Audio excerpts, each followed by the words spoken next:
it's Angie with News OK. And Becky. And Becky is our recipe for health food columnist for the Oklahoman. She's also a registered dietitian. She makes some wonderful healthy dishes. And today we're building a smarter salad. Is that right? We sure are, Angie. A lot of fun, a simple way to move into springtime meals. And here we are with warm weather and excited about that. Perfect. And when we talk about salads, there are lots of kinds of salads. And salads can be extremely healthy. However, sometimes they have ingredients to where they really aren't quite so healthy. They'll have a lot of added fat and salt and things like that. Right. So that's why our salad is going to be a lot smarter today. There we go. And a lot of times when people make salads, they make some type of a tossed salad where all the vegetables and fruits and things are just all tossed up together. Another type of salad is what we call a composed salad, which is what we're going to make today. Oh, good. And when you make a composed salad, you start with a base of mixed greens like we've got right here.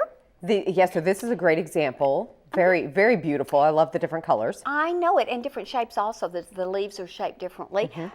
What we're going to use today, though, and work from is romaine lettuce. Okay. And I wanted to show people how to, one way is to cut this if they've not done this like this before. The lettuce, of course, is washed thoroughly, and I'm just going to cut the end off, and I'm going to hold on to it so it'll just remain secure here. And cut an inch, a half inch, however thick you want these to be. Okay. And you can either keep them intact like this, or you can spread them apart, and we're going to do a little bit of both. Okay. But a lot of people have not used romaine lettuce like this before. And notice as you get closer to the end of the leaves, that gets a little bit darker green. Which is better for you, is that right? More nutrients? Yes, actually, the darker, the deeper the green, and other colors with raw fruits and vegetables too, the deeper the nutrient density, the greater the nutrient density. That's great. So we've got some here. I'm just going to kind of sprinkle this around the outside edge. And sometimes the darker part is actually, I think, tastier. It actually does sometimes have more flavor. Yeah. Okay, so we have this space that we're going to work from right now. Okay. And we're going to start adding vegetables. Now, normally this is going to be a salad for one person, and normally you would start with about 2 cups to 3 cups max, probably, of greens. We're going to add some carrots, and of course you can add whatever vegetables you want, but we're placing these strategically. We've got cauliflower, which adds a little bit of white. I know, it's so pretty already, the colors. And I'm going to place these where the stems are down. The greater the amount of color, the greater the number of different nutrients. There we go. And we've got some broccoli. Now the green broccoli is not going to show up as well, so I'm going to put it a little bit more on the outside edges. But it's still Where important. it may show, but it absolutely is. And the other thing, Angie, about these kinds of salads, you put in them what you like. Sure. And that's just up to individual people. I'm using cherry tomatoes today, but you could use the Roma tomatoes right now, are wonderful. Okay. One thing about the cherry tomatoes or the grape tomatoes, which are a little bit smaller, you don't even have to cut them. So all you do is wash them. Okay. And that's another thing we want to look at, ease of preparation. Exactly. With what we're doing. Now, I've got some red pepper strips that I'm going to place. You could use yellow pepper, green pepper, orange, any other varieties right now. And these I have just sliced in pieces. But I wanted to leave these, you can leave them whole if you want to. And I've just got 3 different colors here, and we'll just put these around the side of the plate. Again, very nice. To add a little bit of shape and a little bit of texture, just more variety. We're going to add a little bit of fruit. And berries are a great fruit to add. I've got some strawberries that I have just quartered here. Okay. So many different nutrients. I know it. Okay, I'm going to place these right around like so. And got to have a few blueberries. Oh, very nice. And they are so nice. And of course, you could use blackberries or raspberries, but I like to add a few I know, it's a of deep, those. rich blue. It's very pretty. And even dried fruit. I'm going to put a few raisins.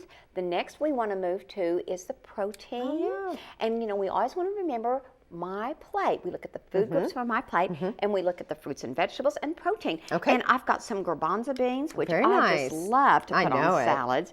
And that would be an example of a vegetable protein. Okay. So we'll sprinkle a few of these on here. Oh, that is looking so And tasty. then, yes, I had some just ground cooked chicken breast. This is a great way if you have a little bit of leftover chicken, leftover rotisserie chicken. You don't have to put anything in it at all. And then nuts are another protein source. Walnuts, I've got a few that I'm going to just sprinkle here. And I've got a few sliced almonds as well. We'll put a few of those. Oh, very nice. Wow, that is a And nice salad. This feta cheese is made with the reduced fat milk. It's made with 2% fat, which there are a lot of different cheeses today that are made with the lower fat milk. Want to look at a little bit of dressing. Oh, yes, definitely. And this is where people don't always realize the amount of fat and salt they get in dressings. You need to have a favorite salad dressing that you can make up very quickly, I think.